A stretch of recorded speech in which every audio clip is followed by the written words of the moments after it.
मेरे सब प्रिय भाई बहनों, आप सभी को मेरा नमस्कार। आशा है कि आप इन कठिन समयों में ठीक हैं, स्वस्थ हैं और अपना रोज का काम ठीक से चल रहा है, ऐसी मेरी आशा और प्रार्थना है।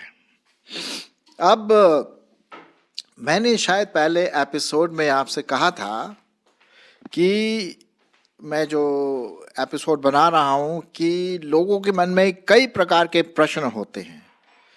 क्या बाइबल सही है? क्या यीशु मसीह ही एक उद्धार करता है?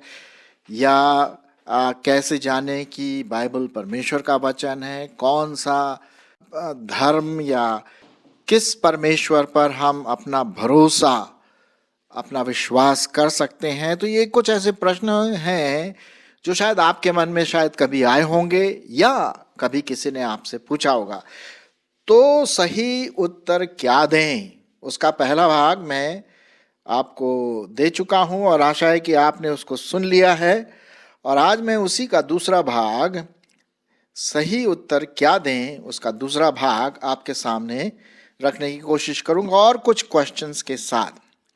हमने पिछले एपिसोड में या पिछले भाग में देखा था कि एक प्रश्न का उत्तर दिया कि भाई परमेश्वर को किसने बनाया। लोग ऐसे पूछते हैं ना कि परमेश्वर किसने बनाया, तो हमने उसका उत्तर दिया। और उसके बाद क्या सब धर्म एक है? हमने बोला नहीं, सब धर्म एक नहीं है, सब अच्छे धर्म हैं, लेकिन परमेश्वर तक पहुंचने के लिए सिर्फ यीशु मसीह ही एक द्वार है और एक रास्ता है, एक मार्ग है, सच्चाई है, जीवन है। और हमने बाइबल में देखा कि पहला पत्रस 3:15 में लिखा हुआ है कि जब भी कोई आपसे आपके विश्वास के बारे में पूछे, बाइबल के बारे में पूछे, तो उसको उत्तर दीजिए, लेकिन बड़े प्रेम से, सहनशीलता के साथ उत्तर दें। आइए हम आगे बढ़ेंगे दूसरे एपिसोड में और दूसरे क्वेश्चंस को भी देखेंगे। अब प्रश्न ये उठता है कि क्या बाइबल जो मसीहियों का धर्मशास्त्र है, पवित्र वचन, क्या आजकल के जो साइंस है, ज्ञान विज्ञान, उससे क्या मेल खाता है? ये प्रश्न कभी कभी लोग पूछते हैं। या बाइबल सिर्फ वो पुराने हजारों साल पहले लिखे पुराने लोगों के लिए था और आज तो हम साइंस के ज़माने में रहते हैं। अगर भाई साइंस हमें कोई चीज़ बताती है कि ये सही है, तभी हम उसको एक्सेप्ट करेंगे, उस पर विश्वास करेंगे। अगर साइंस बोलती है कि नहीं, तो हम नहीं करेंगे। लोगों के ऐसे विचारधाराएं, और मेरे ख्याल में कुछ हद तक भी सही है। लेकिन हमें यह देखना है कि कुछ प्रिंसिपल्स, कुछ सिद्धांत को हमें स्टडी करना बहुत ज़रूरी है। पहली बात तो हम ये देखते हैं कि जो बाइबल है वो साइंस की किताब नहीं है, वो केमिस्ट्री की किताब नहीं है, फिजिक्स की किताब नहीं है। जो बाइबल है वो परमेश्वर के प्रेम के बारे में बताती है कि परमेश्वर मनुष्य जाति से प्रेम करता है और मनुष्य की जाति कैसी हो गई, पापी हो गई। परमेश्वर का जो इजरायली जो लोग थे, यहूदी लोग थे, उनके साथ उनका संबंध था, चुने हुए लोग थे। और किस प्रकार से बाइबल में भविष्यवाणी की गई थी कि एक प्रभु यीशु मसीह अर्थात परमेश्वर का पुत्र आने वाला है जो हमारे पापों के लिए क्रूस पर बलिदान होगा और तीसरे दिन मुर्दों में से जी उठेगा, और जो उस पर विश्वास करते हैं वो अनंत जीवन के भागी होंगे। मतलब सार में मैंने आपसे कहा बाइबल का मेन संदेश ये है। लेकिन अब प्रश्न उठता है, क्या साइंस कहीं, बाइबल कहीं साइंस के विरोध तो नहीं जाती? बिल्कुल भी नहीं। मैंने भी स्टडी किया है साइंस और बाइबल के बारे में। थोड़ा सा मैं आपको बताना मांगता हूँ कि पहली बात तो हम देखते हैं कि कोई भी चीज़ जो भी हम देखते हैं वो टेम्पोरल है, थोड़े समय की है ना, वो ख़त्म हो जाएगी, जैसा कि मैंने पहले एपिसोड में कहा। तो देखिए, जो हम देखते हैं, पहला जो साइंस का जो नियम है, the law of heat, okay, ताप का एक प्रिंसिपल, वो ये है, पहला प्रिंसिपल ये है कि energy can not be created और डिस्ट्रॉयड, या जो एनर्जी है, जो शक्ति है, उसको ना तो बनाया जा सकता है, ना उसको खत्म किया जा सकता, ना नष्ट किया जा सकता। उसका फॉर्म अलग अलग हो सकता है ना। तो जैसे कि हम देखते हैं पेट्रोल है, पेट्रोल से क्या होता है, गाड़ी चलती है, तो उसका जो एनर्जी का जो फॉर्म है वो बदल गया, लेकिन उसको खत्म नहीं किया गया, उसका इस्तेमाल हो गया, है ना। पहली बात तो ये। दूसरा जो सिद्धांत है वो ये है कि हीट के रूप में कुछ ऐसी एनर्जी, ऐसी सामर्थ्य या शक्ति ऐसी इस्तेमाल होकर के खत्म होती जा रही है। ये दूसरा प्रिंसिपल है, इसको हम बोलते हैं एंट्रोपी। उदाहरण के रूप में आपने देखा होगा कोई भी चीज़ हम खरीद के लाते हैं तो कुछ समय के बाद वो पुरानी हो जाती है, लोहे में जंग लग जाता है। जो एप्पल है खरीद के लाते हैं बहुत अच्छा, वो सड़ जाता है 2 हफ्ते के बाद। घर नया बनाते हैं, उसमें दरारें आने लगती है 50 साल के बाद, है ना।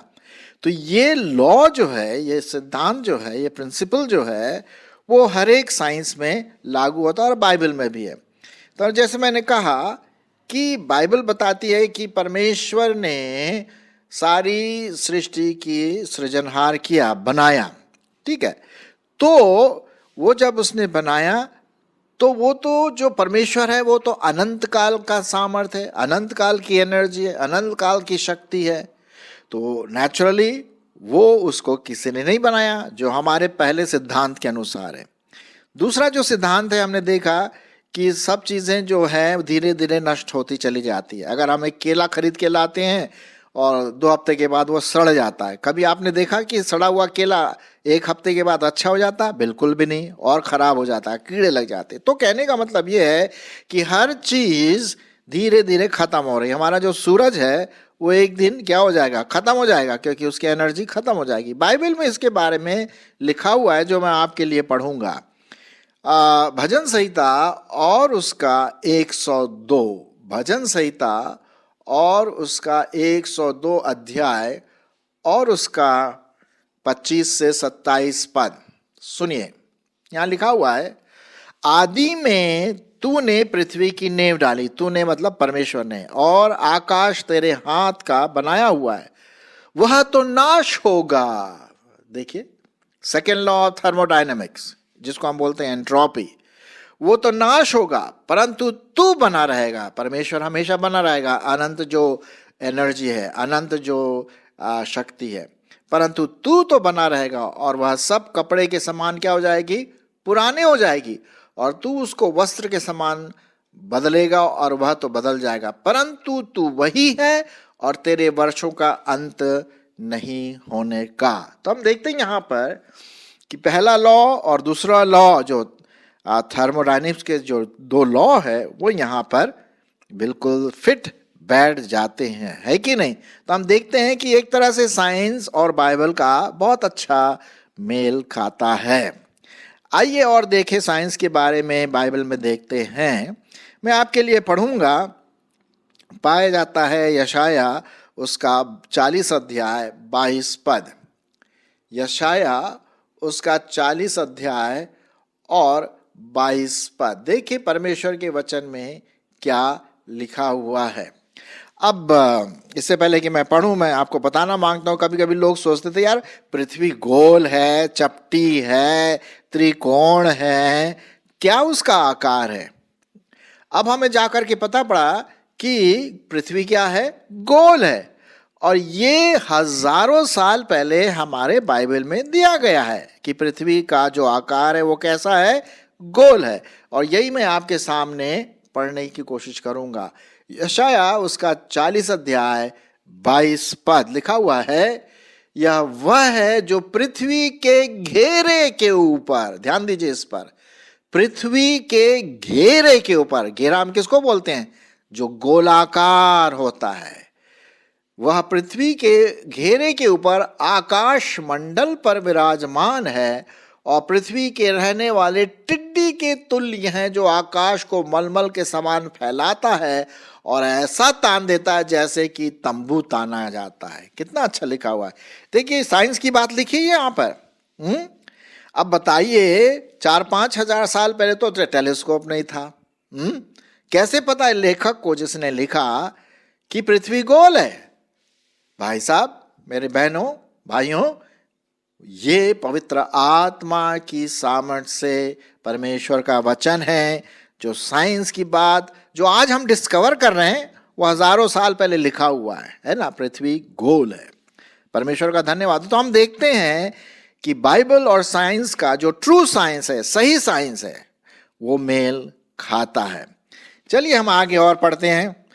कभी आपने सुना या पढ़ा इसके बारे में कि पृथ्वी किस में अटकी हुई है? अब उदाहरण के रूप में मैं अगर एक बॉल ले लूं अपने हाथ में और उसको अगर मैं हाथ निकालूं तो क्या होगा? नीचे गिर जाएगा गुरुत्वाकर्षण शक्ति के द्वारा, है ना। ग्रेविटेशनल फोर्स जो है वो नीचे गिर जाएगा, पक्की बात है। अगर मैं उसको ऊपर भी उछालूं तो फिर वो नीचे गिर जाएगा। लेकिन ये बताइए पृथ्वी किस पर लटकी हुई है? वो तो नीचे नहीं गिर रही है, वो अपने ही जो रास्ता है, पथ है, उसमें वो घूमती रहती है। और उसमें ना तो कोई चेन लगा हुआ है, कोई उसको संभाल के नहीं रखा हुआ है, अपने आप हवा में घूमती रहती, लटकी हुई है। और ये बात हजारों साल पहले हमारे बाइबल में लिखा हुआ है। नहीं विश्वास करते हैं? चलो देख लेते हैं। अय्यूब की किताब उसका 26 अध्याय, अय्यूब की किताब और उसका 26 अध्याय और उसका 7 पद। सुनिए, ये है परमेश्वर का वचन जो आपके लिए और मेरे लिए है। 26 और उसका 7 पद। वह उत्तर दिशा को निराधार फैलाए रहता है और बिना टेक पृथ्वी को लटकाए रहता है। लो साहब, है कि नहीं बात साइंस और बाइबल की बात? अब हजारों साल पहले लेखक जो था अय्यूब, उसको कैसे पता था कि ये पृथ्वी लटकी हुई है? सवाल ही नहीं उठता। हमारा साइंस तो अभी आजकल आज मॉडर्न साइंस का हम रिसर्च कर रहे हैं तब पता पड़ रहा है, लेकिन ये हजारों साल पहले लिखी हुई किताब है भाई। उनको कैसे पता? ये पता इसलिए है क्योंकि परमेश्वर का आत्मा, परमेश्वर, जीवित परमेश्वर का आत्मा इन लेखकों के द्वारा लिखा कि भाई पृथ्वी बिना टेक दिए हुए लटकी हुई है। कोई ऐसे चेन लगा करके लटकाया हो ना, बिना टेक के लटकी हुई है। देखिए, ये है परमेश्वर का वचन। तो हम देखते हैं यहां पर साइंस और बाइबल में मेल है। जी हाँ, चलिए एक और देखते हैं। हालांकि और भी बहुत है, लेकिन हमारा टाइम बड़ा सीमित है, हम देखेंगे। एक और चीज देखते हैं और वो ये है, कभी आपने रक्त के बारे में सोचा? रक्त, खून, लहू, ब्लड। अरे साहब, हमारे पूरे शरीर में खून की नदियां हैं। अगर कहीं पर भी एक पिंच होता है, अगर सुई से पिंच हो जाता है या हमारा हाथ कहीं कट जाता है तो एकदम से लाल खून निकलता है। सही बात है कि नहीं? आपने जरूर अनुभव किया होगा, थोड़ा बहुत खरोच वगैरह लगी होगी, है कि नहीं? तो वहां क्या हो गया? वहां से वो जो नस है वो कट गई, वहां से खून निकलने लग गया। अब ये जो खून है लाल कलर का, लाल रंग का, ये साहब आपका जीवन है। अगर खून हमारे शरीर में नहीं है तो क्या होगा? हम तो मर जाएंगे, हम मर जाएंगे। जी हाँ।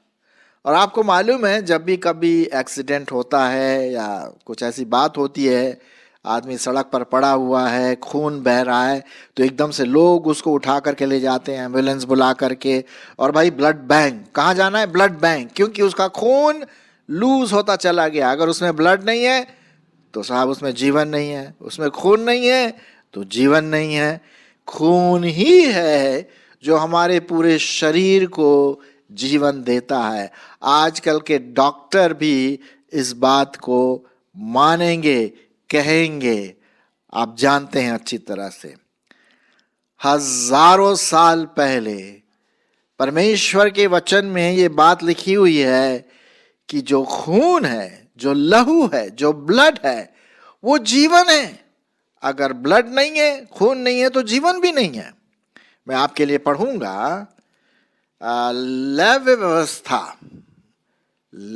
व्यवस्था और उसका 17वां अध्याय और उसका 11वां पद सुनिए। ये परमेश्वर का वचन है। लैव्य व्यवस्था उसका 17वां अध्याय और 11 पद सुनिए। क्योंकि शरीर का प्राण लहू में रहता है। ये किताब जो 4-5 हजार साल पुरानी है, बाइबल, उसमें ये लिखा हुआ है भाई, हैं? आजकल जो हम फाइंडिंग आउट कर रहे हैं साइंस में, ये हजारों साल पहले लिखा हुआ है। तो हम देखते हैं कि साइंस और बाइबल में, ज्ञान विज्ञान में और बाइबल में मेल है। हाँ, क्योंकि शरीर का प्राण लहू में रहता है और उसको मैंने तुमको वेदी में चढ़ाने के लिए दिया है ना, कि तुम्हारे प्राणों के लिए प्रायश्चित किया जाए, क्योंकि प्राण के कारण लहू ही से प्रायश्चित होता है। तो यहां पर हम देखते हैं मेरे प्रियो कि जो परमेश्वर का वचन है सटीक है, सत्य है और विश्वास करने योग्य है। ओके, तो हम देखते, मैं और आगे आपको बताऊंगा इसी के बारे में। मेरे ख्याल में मुझे इसका 3 एपिसोड करना पड़ेगा। तो आप इसके साथ साथ तीसरा एपिसोड भी सुनिए, सही उत्तर क्या दें। ठीक है, मुझे ऐसा लग रहा है कि टाइम मेरा बस थोड़ी देर में ख़त्म होने वाला है, लेकिन आप जो सुन रहे हैं इसमें ज़रूर इसमें आप ध्यान दीजिए, क्योंकि और भी कई बातें हैं बाइबल के बारे में जिससे ये पता पड़ता है कि ये परमेश्वर का जीवित वचन है। जी हाँ, और उसी में हम बहुत सारी ज्ञान की बातें, बुद्धिमानी की बातें हम इसमें देखते हैं। चलिए हम और भी परमेश्वर के वचन में देखेंगे, और वो पाया जाता है आपका सभोपदेशक और उसका पहला अध्याय। सभोपदेशक और उसका पहला अध्याय हम यहाँ पर देखेंगे परमेश्वर का वचन क्या कहता है। यहाँ पर लिखा हुआ है, अब देखिए, हाइड्रोजन साइकिल तो समझते हैं आप मेरे ख्याल में, कि किस प्रकार से समर में, गर्मी में वो पानी को, सूरज जो है पानी को सुखा लेता है, भाप बनता है, और बरसात में फिर वही भाप जो बनता है बादल के रूप में आता है और वो बरसता है। फिर वो पानी कहाँ चला जाता है? नदियों से होकर के, पहाड़ों से होकर के, नदियों से होकर के समुद्र में चला जाता है। कुछ पानी जमीन के अंदर चला जाता है। ठीक है, अच्छा, फिर वही पानी सूर्य क्या करता है? उसको सुखा लेता है समर में, गर्मी के मौसम में, और फिर बरसात में बरसता है। और इस प्रकार का साइकिल, इसको हम बोलते हैं हाइड्रोजन साइकिल, या पानी की जो साइकिल है, भाप, सूरज, गर्मी, बरसात, भाप, सूरज, गर्मी, और इस तरह से साइकिल चलता रहता है, रिपीट होता रहता है। और ये सालों साल से हो रहा है साहब, हजारों साल से हो रहा है ये साइकिल जो है। इसके बारे में दिया गया है सभोपदेशक उसका पहला अध्याय और 7 पद। सुनिए परमेश्वर का वचन। सब नदियां समुद्र में जा मिलती हैं, तो भी समुद्र भर नहीं जाता।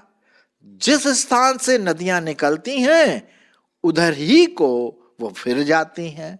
अभी मैंने बताया ना, कहने का मतलब यहां पर क्या है? प्रिंसिपल ऑफ हाइड्रोजन साइकिल, पानी का जो साइकिल है, किस प्रकार से हमें पानी प्राप्त होता है, भाप बनता है, फिर समुद्र में जाता है, फिर बादल आता है, मतलब गर्मी से बादल बनते हैं, ठंडा होता है बादल, पानी बरसता है, फिर नदी बन करके फिर समुद्र में मिलता है। कहने का मतलब समुद्र कभी पूरा फुल नहीं होता है। क्यों? आता रहता है, जाता रहता है, आता रहता है, जाता रहता है।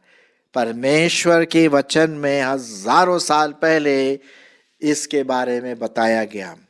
सो मेरे प्रियो, आज हमने कुछ बातों को देखा कि किस प्रकार से साइंस और बाइबल में मेल है। ये परमेश्वर का वचन है। जी हाँ, ये है परमेश्वर का वचन जो सत्य है, और इस पर हमें विश्वास करना चाहिए। खैर, अभी मेरा ये एपिसोड पूरा नहीं हुआ, एक और है जो पार्ट 3 में आप जरूर सुनिए, सही उत्तर क्या दे। जब लोगों के मन में प्रश्न उठता है, क्या हम बाइबल पर विश्वास कर सकते हैं? हाँ, बिल्कुल कर सकते हैं। पूरे सच्चाई के साथ आप कर सकते हैं। सो आइए, हम जो बाइबल में पढ़ते हैं, इसके अलावा भी जो हम बाइबल में पढ़ते हैं, उसको हम माने, विश्वास करें और परमेश्वर से आशीष मांगे। अगले एपिसोड दैट इज उसको बारे में पार्ट 3, क्या उत्तर दें जब लोग हमसे पूछें, तो उसको भी सुनिए। आइए हम परमेश्वर को धन्यवाद दें उसके वचन के लिए और उसकी सत्यता के लिए। आमीन।